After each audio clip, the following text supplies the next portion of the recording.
안녕하세요. 열린 요양보호사 교육원 장희연 강사입니다.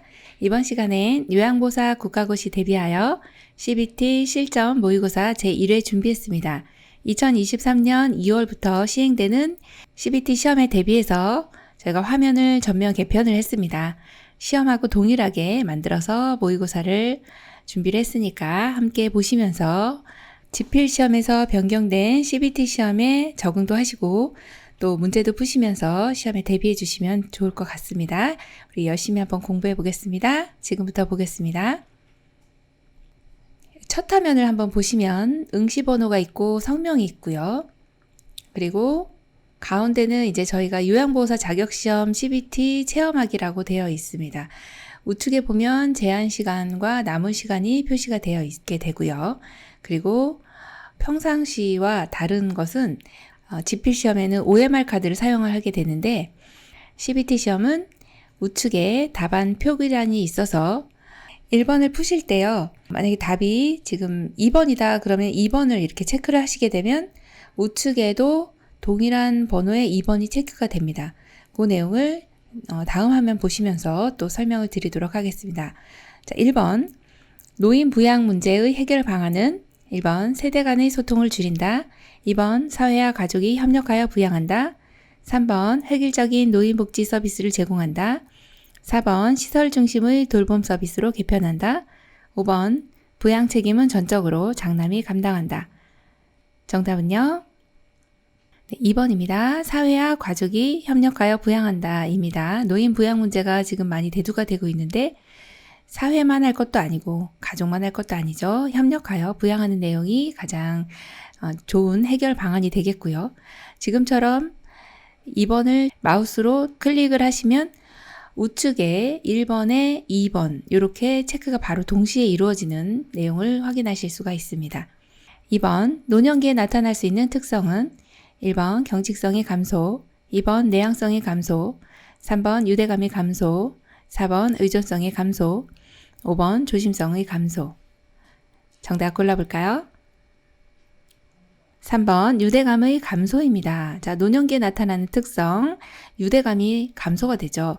나머지 경직성은 증가되고요. 내향성도 증가됩니다. 의존성도 증가되고 조심성도 증가되죠. 그래서 정답이 3번입니다.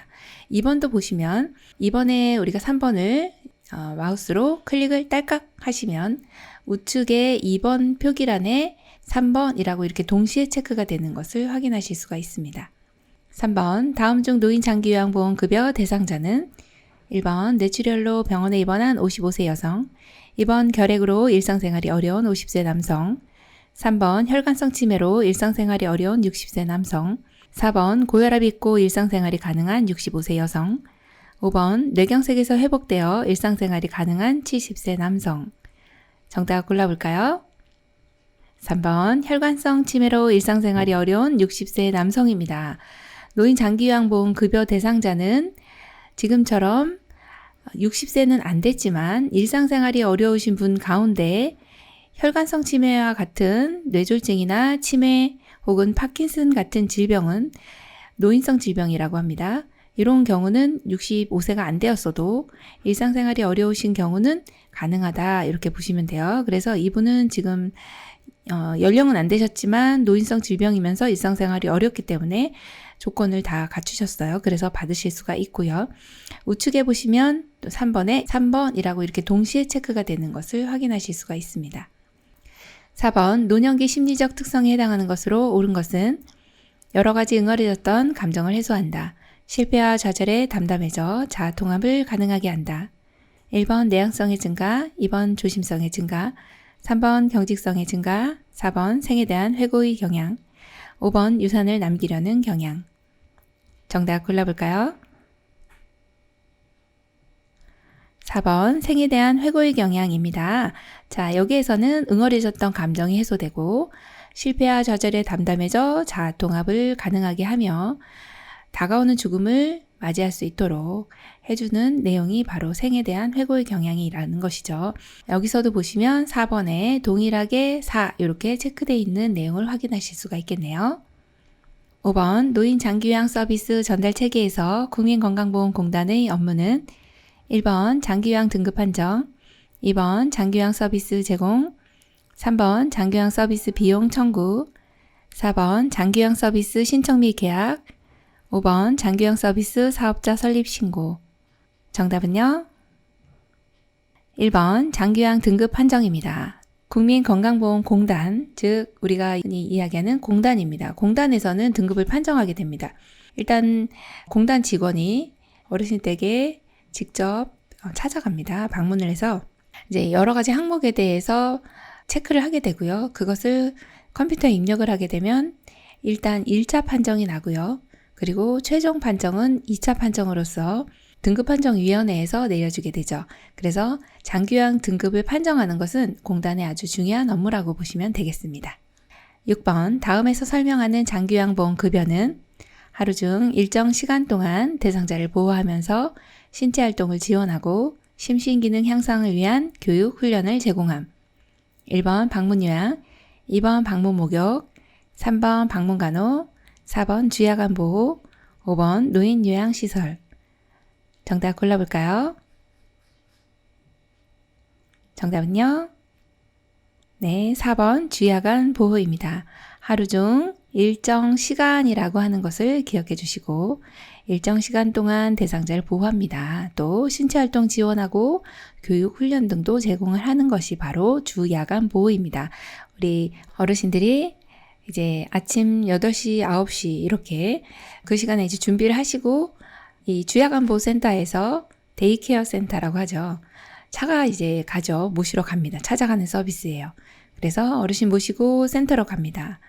자, 센터로 가면 일정 시간 동안 어르신을 보호하면서 어르신을 위한 활동들을 하죠. 그리고 끝나는 시간, 5시, 6시 이렇게 이 시간이 일정 시간이 지나면 댁에 모셔다 드리는 이러한 주야간보호센터, 데이케어 센터라고 보시면 되고요. 이러한 것이 바로 이제 재가시설의 일부라고 보시면 되겠습니다. 자, 재가에 해당하는 것이 지금 여기 보시면 방문요양, 방문목욕, 방문간호 요렇게 해당하는 것이 재가인데요. 이것은 다 어르신이 집에 계시면서 집에서 급여를 받으시는 내용이 바로 재가급여고요.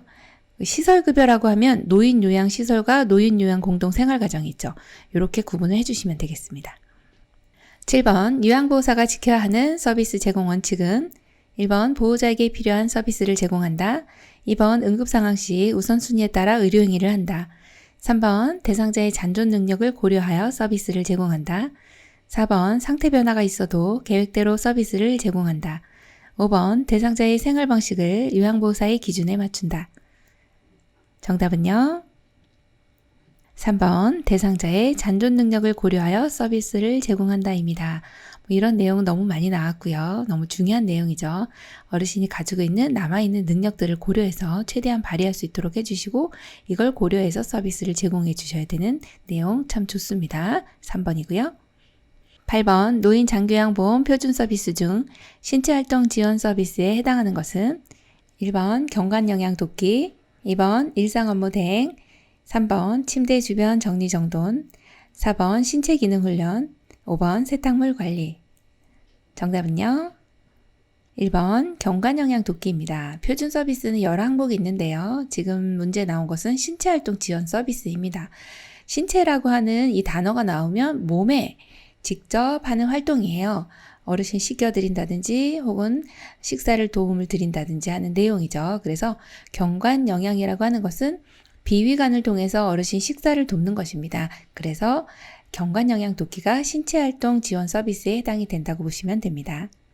9번 다음 중 노인 장기요양보험 급여로 대여할 수 있는 복지용구는 1번 자세변환 용구, 2번 성인용 보행기, 3번 안전손잡이, 4번 배회 감지기, 5번 욕창 예방 방석.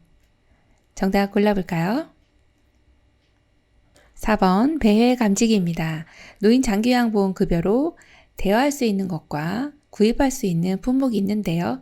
1, 2, 3, 5번은 구입 품목이고요. 지금 여기에 배회 감지기는 대여 품목이라고 보시면 되는데 GPS형하고 매트형 있죠. 그래서 어르신이 위치를 아실 수 있도록 하는 것이 보호자분들이 알 수 있도록 하는 것이 GPS형이고 몸에 지니고 다닙니다. 매트형은 침대 아래나 바닥에다가 설치를 해 놓으시면 어르신이 다니실 때 감지가 되는 내용이라고 보시면 되겠습니다. 10번 다음 상황에서 알 수 있는 노인학대의 유형은 대상자가 건강이 악화됨에도 계속 술을 마신다. 요양보호사가 집안에 쌓인 쓰레기를 치우려고 해도 대상자가 거부한다. 1번 방임, 2번 유기, 3번 자기방임, 4번 신체적 학대, 5번 정서적 학대. 정답 골라볼까요? 정답은요? 3번 자기방임입니다. 자, 여기에서는 노인학대 유형에 대한 내용 너무도 중요하고 시험에 거의 매번 출제된다고 보시면 됩니다. 여기서의 키워드는요, 대상자가 라는 말입니다. 대상자가 무엇을? 건강이요. 건강이 악화됨에도 계속 술을 드시는 거예요. 스스로가 내버려 두시는 거죠.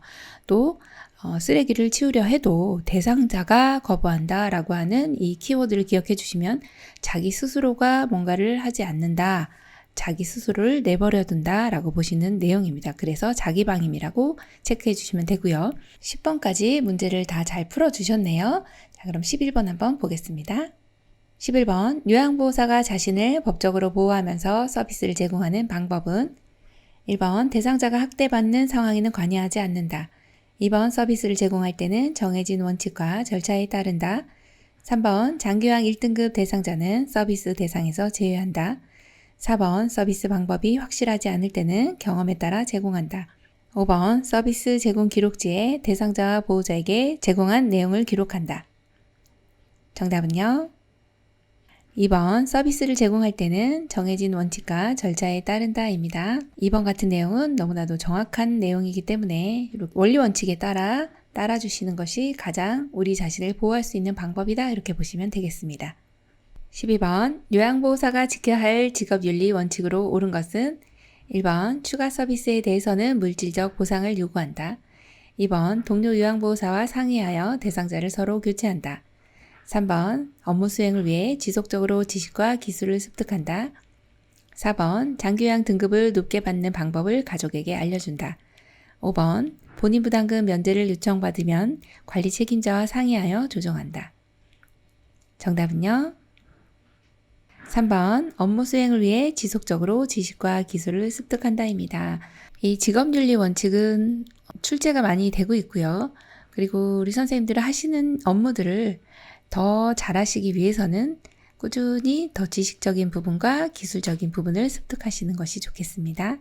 13번 다음과 같은 상황에서 요양보호사의 권리를 보장하는 법은 보호자에게 폭언 및 신체폭력의 위협을 받아 안전상의 이유로 업무를 중단했을 때 기관장은 요양보호사에게 불리한 처우를 해서는 안 된다.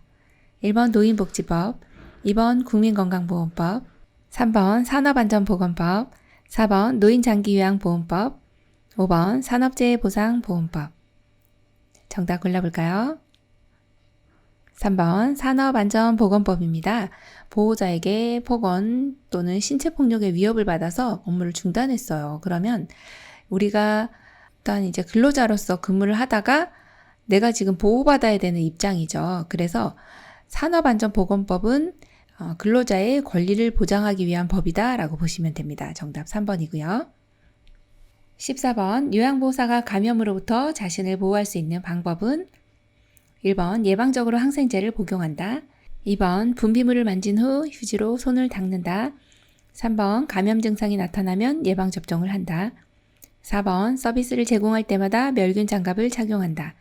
5번 임신한 경우 수두 증상이 있는 대상자 접촉을 피한다. 정답은요?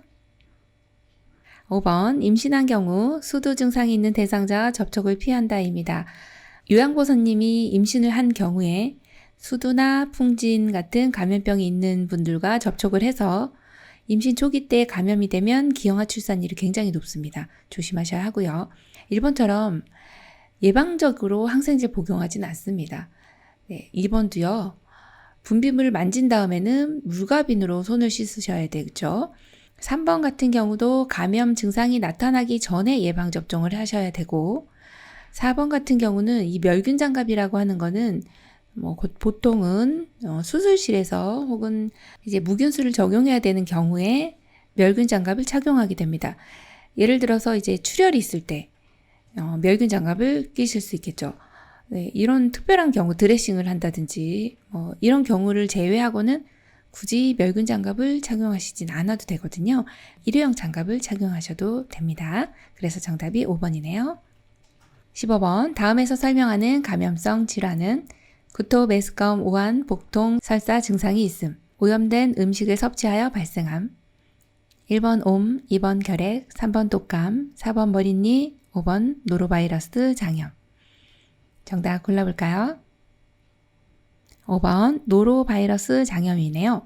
자, 여기에서는 복통, 설사, 이거는 소화기계 감염병이구나 라고 하는 거를 아시면 됩니다. 배가 아픈 거잖아요. 그리고 오염된 음식 어디로 들어가요? 입으로요. 입으로 들어가면 식도를 통해서 위장, 소장, 대장으로 나가게 되는데 오염된 음식을 섭취하면 잘못하면 배가 아파요. 이게 장염입니다. 그래서 노로바이러스 장염이라고 하는 거는 전염력이 강하고 그리고 기온이 낮은 겨울에도 잘 죽지 않는 이런 바이러스가 노로바이러스입니다. 비위생적인 도마, 칼 등을 관리했을 때 노로바이러스 장염에 걸리게 되는데 전염성이 너무 강하기 때문에 한 2, 3일 정도는 업무를 하시면 안 되고 또 증상이 없어졌다 하더라도 2, 3일 정도는 또 조리 업무에 참여하시면 안 될 정도로 전염력이 강합니다. 주의해 주셔야 되는 내용이네요. 정답 5번이고요. 16번 노화에 따른 소화기계의 변화로 옳은 것은 1번 당내성이 증가되어 당뇨병에 걸리기 쉽다. 2번 위장에서 위액의 산도가 증가된다. 3번 쓴맛과 신맛의 미각이 둔화된다. 4번 입에서 타액 분비가 감소한다. 5번 항문 관략근의 긴장도가 증가되어 변실금이 나타난다. 정답은요? 4번 입에서 타액 분비가 감소한다입니다. 네, 어르신들 입이 마르다. 이렇게 왜 이렇게 입이 바짝바짝 마르냐 이런 말씀 많이 하시거든요. 타액 분비가 감소하기 때문에 그렇습니다. 그리고 1번 같은 경우 당내성은요 증가되는 것이 아니라 감소가 됩니다. 당내성이라고 하는 것은 혈관 내에 있는 식사하게 되면 이제 혈중의 당 농도가 올라가게 되죠. 그래서 이제 인슐린이 분비가 되면 이 당이 세포 내로 유입이 됩니다. 그래서 에너지를 쓰게 되는데 당내성이라고 하는 것은 세포가 당을 끌어당기는 성질이거든요. 이러한 당내성이 나이가 들면서 감소가 되어 당뇨병이 걸린다라고 하는 것입니다. 그래서 항상 당내성이 나왔네 그러면 감소 이걸 꼭 기억해 주시고 위장에서의 위액의 산도 역시도 감소 그래서 소화가 잘 안 되시는 겁니다. 자, 쓴맛과 신맛의 미각은요 증가가 돼요. 그래서 입이 써지고 또 신맛을 느끼시는 감각이 더 증가가 됩니다. 항문 관략근의 긴장도는 감소가 되어서 변실금이 나타난다. 이렇게 보시면 되겠습니다. 17번 심장의 수축력이 저하되어 현기증, 호흡곤란, 피로 등이 나타나는 질환은 1번 신부전증, 2번 협심증, 3번 고혈압, 4번 급성 신부전증, 5번 심내막염. 정답 골라볼까요? 1번 신부전증입니다. 심장에서의 역할은 평생 수축 이완입니다. 그런데 수축을 잘 못하게 되네요. 그래서 전신에 혈액이 공급이 잘 안 돼요. 그래서 현기증, 호흡곤란, 피로가 나타나거든요. 심장 기능이 제대로 안 되는구나 라고 하는 병 신부전증이고 협심증이라고 하는 것은 관상동맥이라고 하는 심장에 영향을 공급해주는 동맥이 있습니다. 이것이 관상동맥인데요. 임금님이 쓰는 머리에 쓰시는 관처럼 생겼다 해서 관상동맥 이렇게 위에서 아래로 내려오게 됩니다. 여기가 좁아졌어요. 협심증입니다. 이래서 산소 공급이 안 되게 되죠. 그래서 흉통이 나타나게 되는 것이 이제 협심증이다. 이렇게 보시면 되고요. 자, 고혈압 같은 경우는 연세 드시면서 혈관의 탄력성이 떨어지죠. 그래서 혈압이 올라가게 됩니다. 140에 90 이상을 고혈압이라고 하고 급성 신부전증은 신장 기능이 이제 저하가 되는데 아주 급하게 급성으로 왔다. 이때 빨리 치료해 주시면은 호전이 되죠. 하지만 이걸 치료 못했을 때는 만성 신부전증으로 가게 되는 거죠. 심내막염은 심장 내막의 염증이라고 보시면 되겠습니다. 18번 다음 중 결핵에 관한 내용으로 옳지 않은 것은 1번 결핵은 초기에는 대부분 무증상이다. 2번 오후에 고열이 있다가 늦은 밤에 식은땀과 함께 열이 내린다. 3번 호흡곤란과 흉막염 등의 합병증이 있다. 4번 항결핵제를 복용하는 경우 약물 부작용을 관찰한다. 5번 주기적으로 폐기능 검사와 객단 검사를 받는다. 정답 골라볼까요? 5번 주기적으로 폐기능 검사와 객단 검사를 받는다입니다. 이게 왜 틀렸나요? 네, 궁금하실 텐데요. 폐기능 검사가 아니라 간기능 검사입니다. 네, 그래서 틀렸고요. 간기능 검사는 왜 받습니까? 하면은 항결핵제를 보통 이제 항생제를 두세 가지 이상 사용을 하기 때문에 간이 지금 좀 손상받을 수가 있어서 주기적으로 간 기능 검사를 꼭 해주셔야 하고 또 하나는 객단 검사를 해주셔야 된다는 내용입니다. 나머지 1, 2, 3, 4번은 네, 다 맞는 내용이네요. 그래서 정답 5번이고요. 19번 만성기관지염 대상자의 가래 배출을 돕는 방법은 1번 해열제를 투여한다. 2번 심호흡을 하게 한다. 3번 수분 섭취를 제한한다. 4번 실내 공기를 서늘하게 유지한다. 5번 똑바로 누워 안정을 취하게 한다. 정답 골라볼까요? 2번 심호흡을 하게 한다입니다. 만성기관지염이라고 하는 것은 이제 기관지라고 하는 기관이 있고 기관지가 양쪽에 갈라지게 되죠. 이렇게 기관지 주변에 기관지 이렇게 안쪽에 염증이 있습니다. 그런데 이 염증으로 인해서 가래가 굉장히 많이 나오세요. 기관지도 좁아지고 기도가 좁아져서 호흡곤란도 오고 그래서 이제 이런 분들은 이 배출을 잘하기 위해서는 심호흡과 기침을 해주셔야 되는 내용입니다. 그래서 정답이 2번이고요. 20번 인플루엔자 바이러스에 의한 감염병으로 겨울철에 유행하는 질환은 1번 천식, 2번 독감, 3번 빈혈, 4번 결핵, 5번 신부전. 정답은요? 2번 독감입니다. 네, 인플루엔자 바이러스에 의한 감염병이고요. 겨울철에 유행하기 때문에 보통은 유행하기 전에 예방접종을 하게 돼요. 10월에서 12월 사이에 예방접종을 하게 되는데 매년 한다라고 하는 것이 가장 중요한 내용이에요. 매년 예방접종을 해주셔서 독감을 예방해 주셔야 되는데 독감의 원인은 무엇입니까? 라고 하는 경우도 있어요. 질문에. 그거는 이제 인플루엔자 바이러스가 원인입니다. 라고 골라주시면 되겠네요. 그래서 정답 2번입니다. 21번 골다공증 있는 대상자의 골절 위험을 낮출 수 있는 방법은 1번 저체중을 유지한다. 2번 비타민 D를 섭취한다. 3번 칼슘 섭취를 제한한다. 4번 침상 안정 시간을 늘린다. 5번 소량의 알코올을 규칙적으로 섭취한다. 정답 골라볼까요? 2번 비타민 D를 섭취한다입니다. 네, 골다공증이 있으신 분들은 골절 위험이 굉장히 높아요. 왜 그럴까요?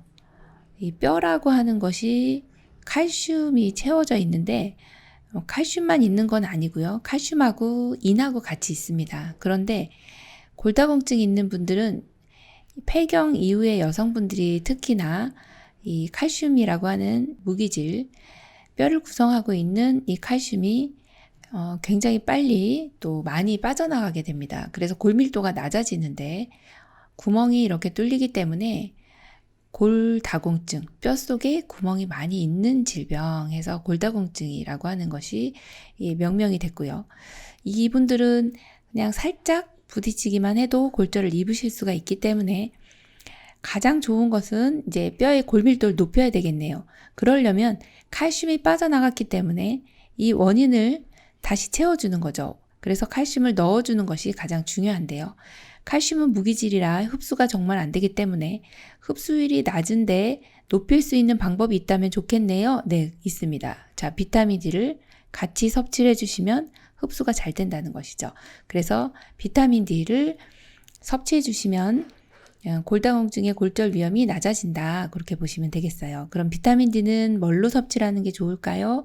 음식으로 섭취해 주시는 방법 있고 또 자외선을 쪼이는 방법, 피부에서 이제 비타민 D가 합성이 되고요. 또 하나는 약을 드신다든지 주사를 맞으시는 방법도 있습니다. 22번 여성 노인에게 나타나는 요실금의 주된 요인은 1번 복압 감소, 2번 골반 근육 조절 능력 감소, 3번 요도 기능 향상, 4번 호르몬 분비 증가, 5번 방광 저장 능력 증가. 정답 골라볼까요? 2번 골반 근육 조절 능력 감소입니다. 자, 골반이라고 하는 것은 이렇게 몸이 있어요. 배꼽 아래쪽에 방광이 있고 이제 소변이 나오는 길을 요도라고 합니다. 그런데 이제 소변이 마려운 경우에 화장실을 가시면 이 방광에 있는 이 근육은 이렇게 꽉 짜줍니다. 그리고 이 방광 주변에 있는 관략근이라고 하는 것은 이완이 돼야 소변이 나오는데요. 연세가 드시면서 이게 항상 이완이 돼 있는 상태. 그래서 골반 근육이 잘 조절이 안 되네. 그러면은 어떻게 될까요? 이 안에 있는 소변이 그냥 새어나오기가 쉽군요. 네, 그게 바로 요실금이죠. 정답 2번입니다. 23번 복압성 요실금을 관리하는 방법은 1번 체중을 조절한다. 2번 매시간 화장실을 간다. 3번 꽉 조이는 옷을 입는다. 4번 규칙적으로 줄넘기를 한다. 5번 섬유소가 적은 음식을 먹는다. 정답 골라볼까요? 1번 체중을 조절한다입니다. 복압성 요실금은 복부에 압력이 올라가면서 소변이 새어나오는 것이죠. 그래서 복부 비만, 또 체중이 너무 많이 나가시면서 복부 비만이 있는 경우는 복압이 올라가게 됩니다. 그래서 체중을 조절하시는 게 가장 좋은 방법으로 골라주시면 되겠습니다. 24번 노인의 성기능을 감소시키는 요인과 관계가 없는 대상자는 1번 이뇨제를 복용하는 대상자, 2번 고혈압 약을 복용 중인 대상자, 3번 관절염을 치료 중인 대상자, 4번 전립선 절제술을 받은 대상자, 5번 당뇨병이 있는 대상자. 정답 골라볼까요? 정답은요? 4번 전립선 절제술을 받은 대상자입니다. 성기능을 감소시키는 요인과 관계가 없는 것, 이거는 성기능하고 크게 관련이 없어요 라고 하는 것이 바로 전립선 절제술 받은 대상자입니다.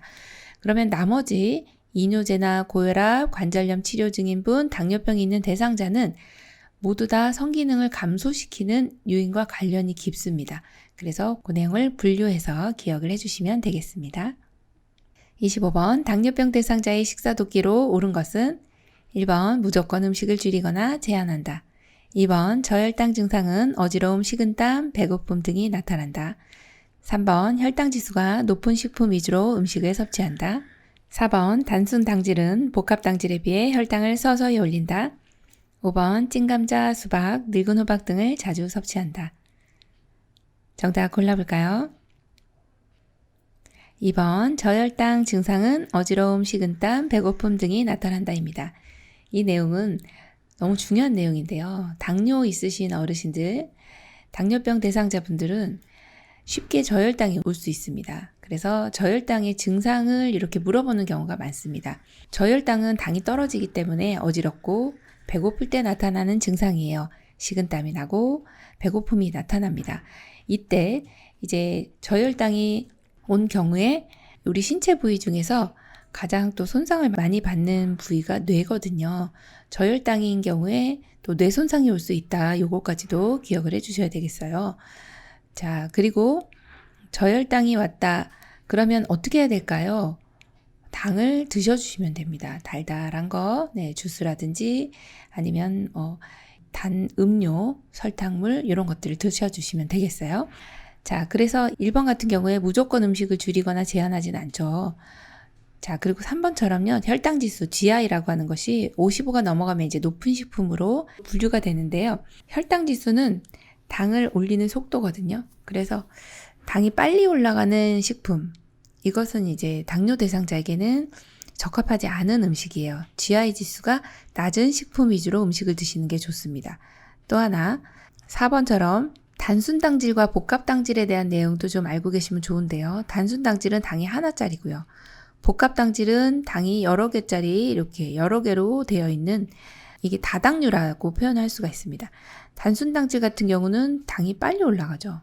그래서 단순 당질은 복합 당질에 비해 혈당을 서서히가 아니라 급격히 올린다 이렇게 봐주셔야 되고요. 그래서 틀렸고, 그러면 당뇨 있으신 어르신들은 복합 당질 위주로 해서 식이요법을 해주시는 것이 당을 서서히 올리기 때문에 좋습니다. 자, 5번처럼 찐감자, 수박, 늙은 호박은요.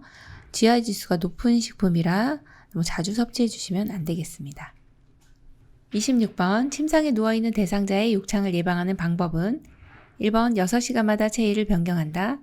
2번 격일로 피부 상태를 점검한다. 3번 침대 시트는 주름지지 않게 유지한다. 4번 목욕을 한 후 전신에 파우더를 바른다.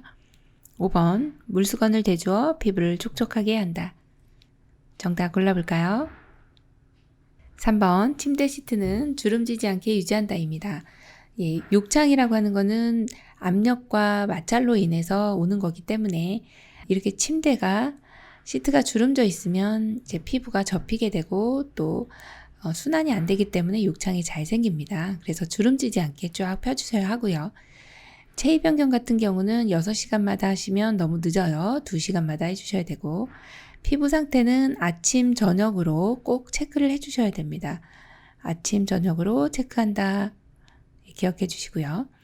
자, 그 다음에 4번 같은 경우에 목욕한 후에 전신에 파우더 바르지 않습니다. 땅구멍을 막게 되죠.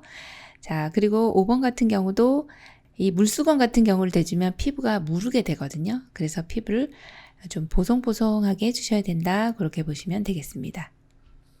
27번 요양보호사가 대상자로부터 몸에 감염된 경우 치료 방법으로 옳은 것은 1번 24시간 이내에 예방접종을 한다.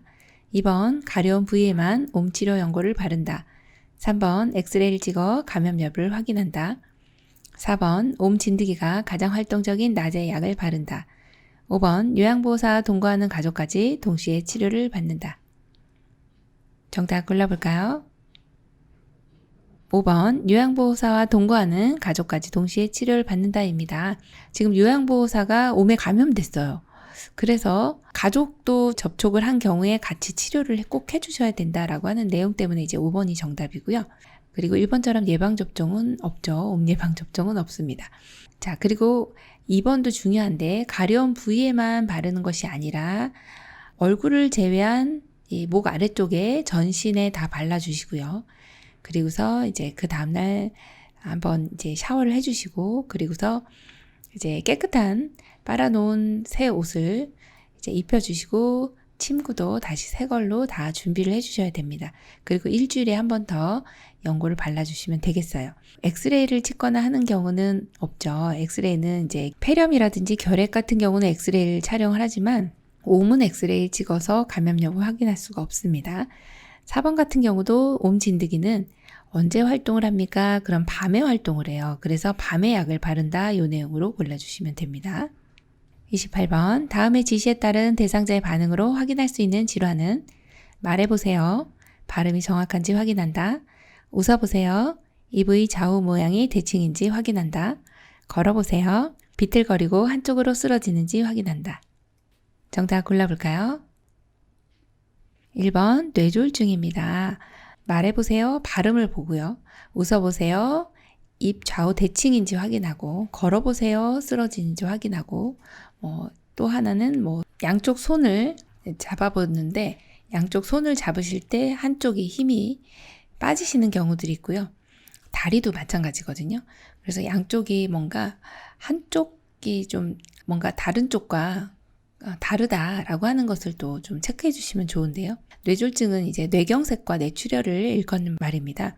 뇌졸중은 혈관이 막힌 뇌경색과 이렇게 터져버린 뇌출혈로 이렇게 두 가지로 나누는데 지금 같은 경우는 이제 뇌출혈인 경우는 거의 빨리 응급실을 가셔야 되는 상황이고요. 몸의 상태가 굉장히 안 좋습니다.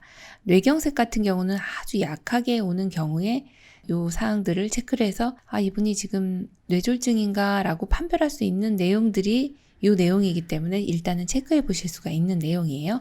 그래서 뇌졸중으로 골라주시면 됩니다. 29번 손해가 손상된 뇌졸중 대상자에게 나타날 수 있는 증상은 1번 빈맥, 2번 안구 통증, 3번 전신마비, 4번 균형감 상실, 5번 기억력 장애. 정답 골라볼까요? 4번 균형감 상실입니다. 자, 손해가 나왔는데요. 출제가 굉장히 많이 됩니다. 손해는 이렇게 뇌의 요 부분이 앞이고 옆에서 봤을 때 오른쪽이 뒷부분이라고 가정을 하면 여기가 이제 눈이 있겠죠.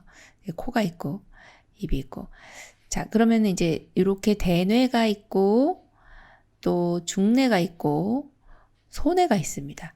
이렇게 대중소 어떻게 보면 이제 족발의 사이즈하고도 같습니다. 그래서 기억하기 쉽도록 대뇌 중간에 있다고 해서 중뇌죠. 여기서 도파민이 만들어집니다. 중뇌, 그 다음에 소뇌가 있는데요. 이 소뇌가 하는 역할이 균형을 담당합니다. 그래서 여기에 뇌졸중이 나타나면 균형을 못 잡아서 운동실조증 같이 비틀비틀 거리면서 일어나지 못하고 쓰러지게 됩니다. 이것을 균형감 상실이라고 얘기를 하는데, 이 소뇌가 시험에 많이 나오는 이유는 어르신이 균형을 못 잡고 쓰러지실 때 낙상 위험도가 상당히 높아집니다.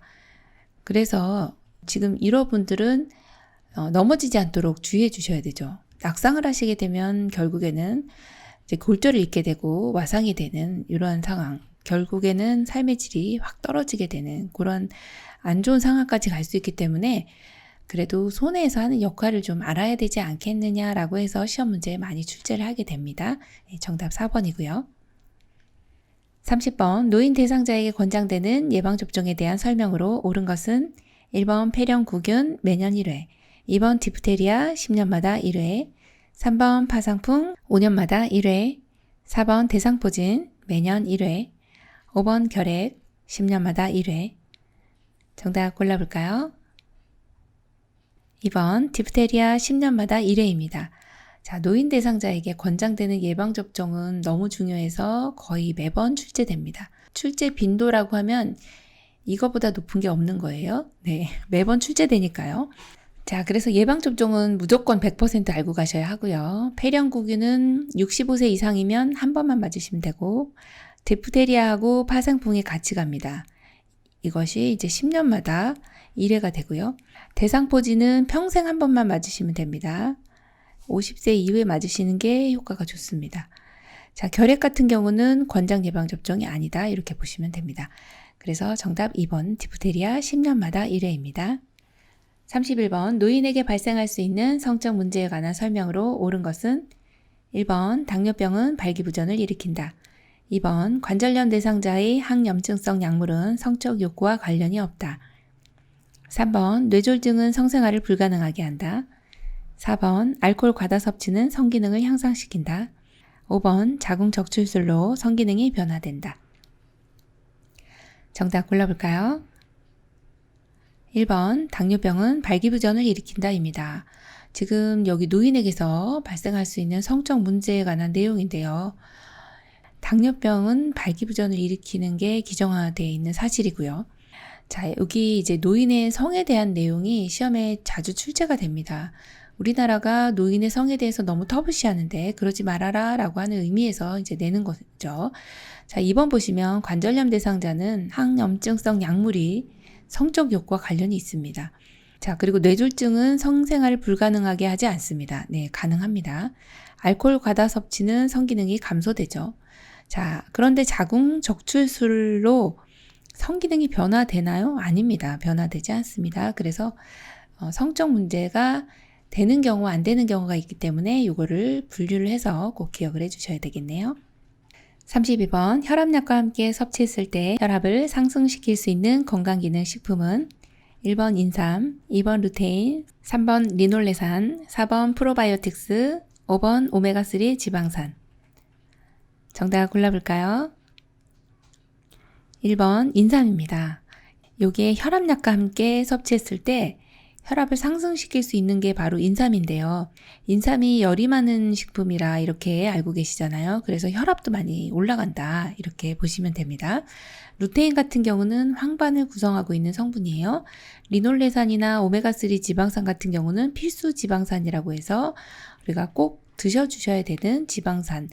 즉 이제 혈관의 건강을 이제 책임져주는 영양 성분이라고 보시면 되고요. 프로바이오틱스 같은 경우는 이제 유산균이죠. 정장제라고도 하는데 이런 장내에 유익한 균들을 만들어주는 그런 성분이라고 보시면 되겠습니다.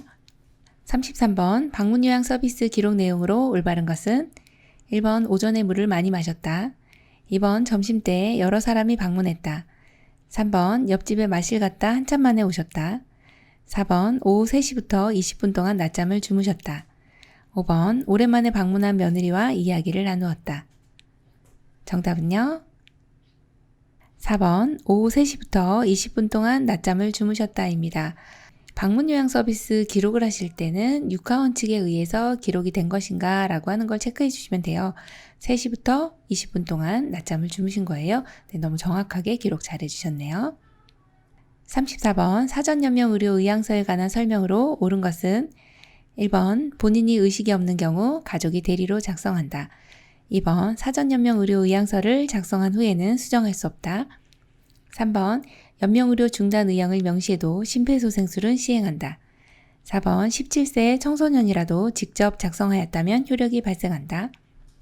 5번 작성한 사전연명의료 의향서를 등록기관에 등록해야 효력이 발생한다.